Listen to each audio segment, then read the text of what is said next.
Hello vinyl community. Today I would like to show records for two groups that are in my record collection, two of my favorite bands.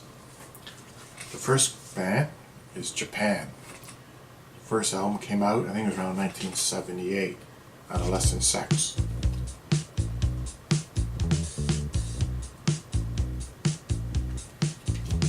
With a sidewalk straight in love, a subway lights grow brighter. We're just another hype, but the pressure's getting harder.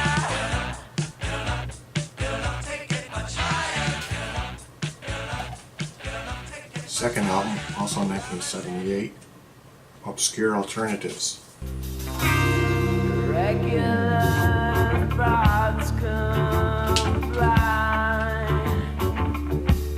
Still afraid of everyone.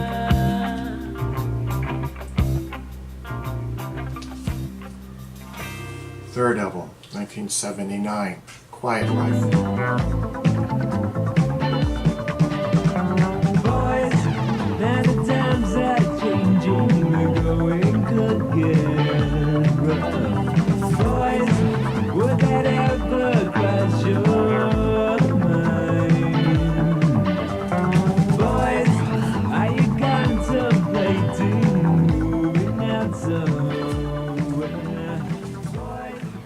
Next album, Gentlemen Take Polaroids. Not only is this my favorite Japan album, it's also one of my favorite albums in my record collection. There's a girl about town I'd like to know. I'd like to slip with you. This album's 1980, 1981, Tin Drum. I'm walking young and strong, but just a little too thin. I may be happy, but I happen to blue to this life. Around 1982, the group disbanded. This album was put out around 1983. Not sure, I believe it's a live recording. Exercising Ghosts. Shrink wrap might make it difficult to see.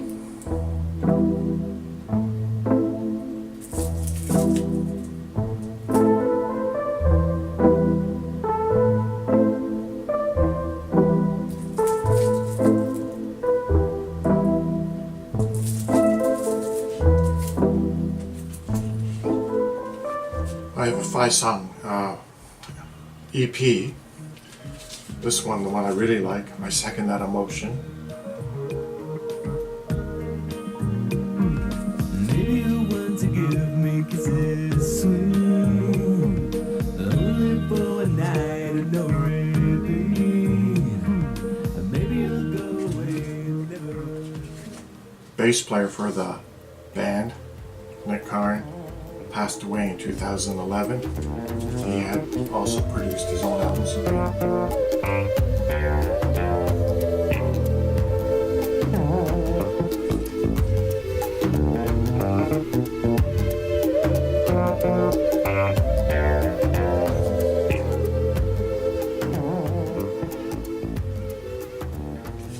I always thought his bass playing had a very distinctive sound. Also lead singer for the band, put out his own albums as well, David Sylvian.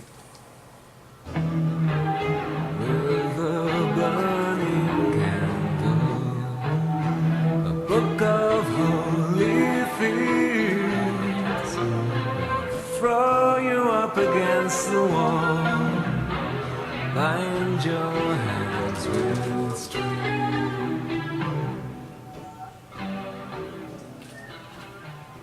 I believe the band did put out an album in the very late 80s, 1989, called Rain Tree Crow, something like that. I've not come across that album.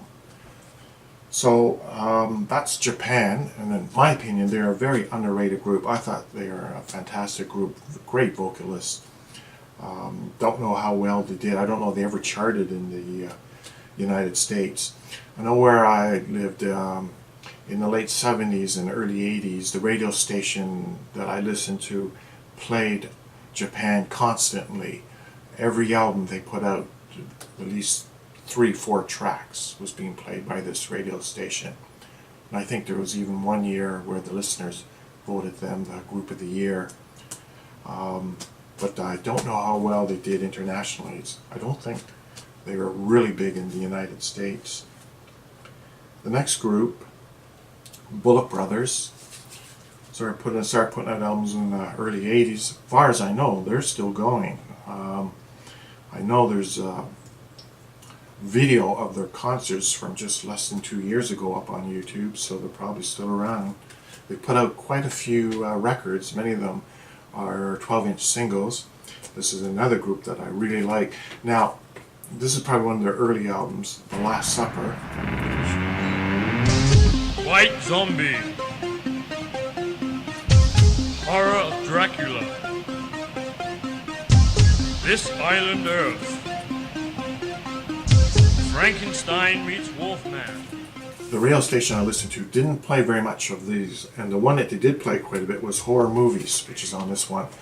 The problem was the DJ that played their music always referred to them as the BBs, never as the Bollock Brothers. So when I go to the record store looking for the BBs, the only thing I come across is BB Gabor.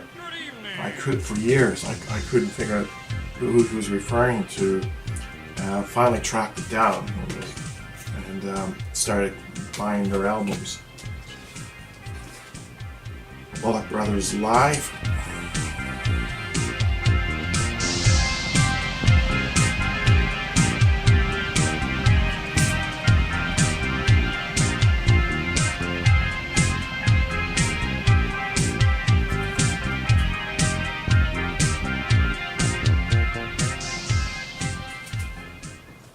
This band put out a lot of original material, but they also covered a lot of other bands such as Led Zeppelin, Steppenwolf, Serge Gainsborough.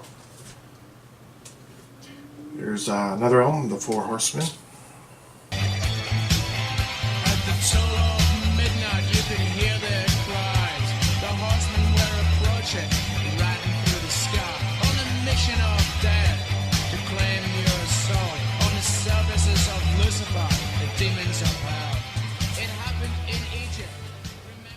Famous Bollock Brothers Live. I wanna suck your drag spank. I wanna suck your. I'm gonna wait for you on Saturday night. I'm gonna give you.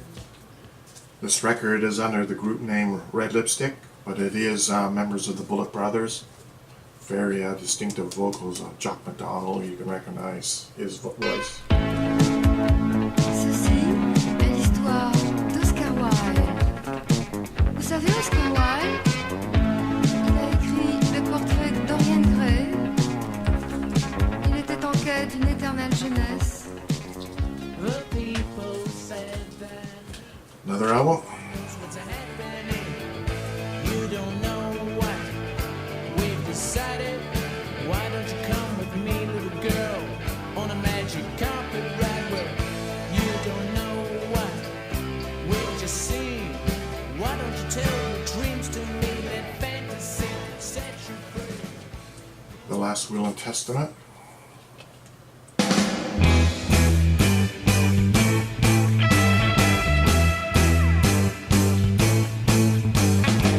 Il est 7h du matin, faut se réveiller. Oh, j'ai sommeil. Bon alors, un peu de musique pour se mettre en train. Je sais pas moi, quelque chose comme... So the song I sampled from this one is My Generation. So immediately you would think Eddie Cochran if you're really old like me, or you might think The Who if you're a little bit younger. But neither. It was the song made famous by this Yeye artist. 7 years de maintenant.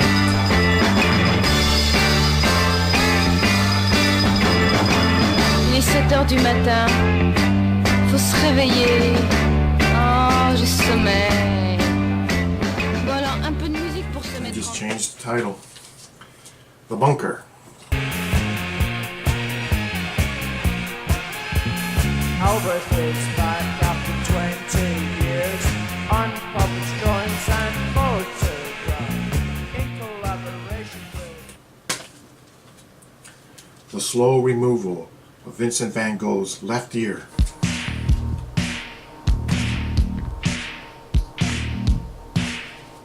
the removal slowly of Vincent van Gogh's left ear.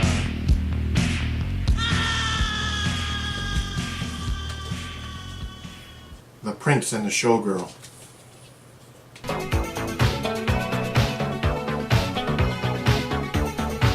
at her dancing, cinema star. Her looks are amazing, with raven-colored hair. Fingers are pointed in her direction. She's making sure. Don't know for certain, but I think that's Koo Stark. Faith Healer.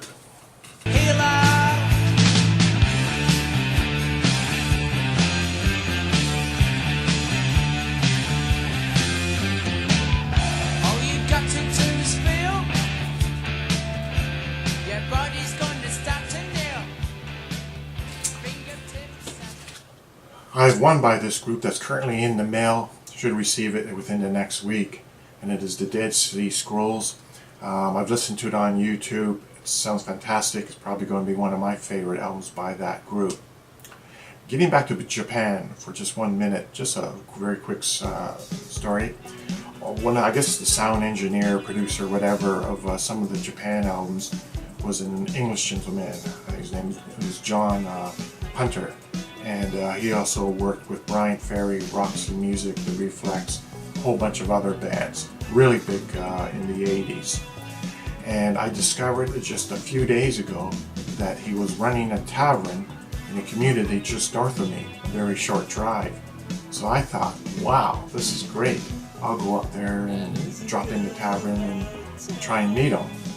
So I went on to the Google Street View and found out, unfortunately, that has just closed down, that he is retired.